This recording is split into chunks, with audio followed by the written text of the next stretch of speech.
আর এই ফ্যানটা চলতে প্রচুর আওয়াজ হয়েছে, মাথা ইয়ে হয়ে যেত, বাইরে সাউন্ড আসছে, আর এখান থেকে খাবার টাবার দিতে হবে। খাবারটা দরজার নিচে আমাকে এটা দখল করা স্পেশাল আর সবগুলো সব রং করে ফেলেছে, অনেক লেখা ছিল, অনেকে অনেক রকমের জেটুরি কমেন্ট হট কমেন্ট ওটা তো বলছে ইন্টারগ্রেশন রুমে নিয়ে যেতে পারবো, এখানে তো কিছু অল্প সময় থাকতাম, এখানে যতক্ষণ থাকতাম ততক্ষণ এখানে আমার পর চোখ খুলে দিত, আবার এখান থেকে বের করার সময় চোখ হ্যান্ডকাপ লাগায় তারপর ইন্টারগ্রেশন রুমে নিয়ে যেত। কতক্ষণ রাখতে ইন্টারগ্রেশন ইন্টারগ্রেশন রুমে তো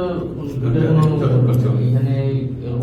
সারা রাতেও ইন্টারগ্রেশন করতো, এখানে বা কোনো অজ্ঞান হয়ে গেলে এখানে লাইন অফ ইন্টারগ্রেশনটা কি তোমাদেরকে কে পয়সা দিচ্ছে একটু কে আন্দোলন কেন করতেছি, আন্দোলন কেন বন্ধ করতেছি না, পলিটিক্যাল মানে কার সাথে যোগাযোগ আছে, হুমকি টামকি তো মারবো তো এবং মারতো কেউ এসে একটু ভালো করে বুঝাইতো, কেউ এসে বলতো আগের জন যে আছে সে কিন্তু আবার আসবে, আমার বলে থ্রেট করতো, 3-4 জন মিলে কথা বলতো। টিম বানাইছে তো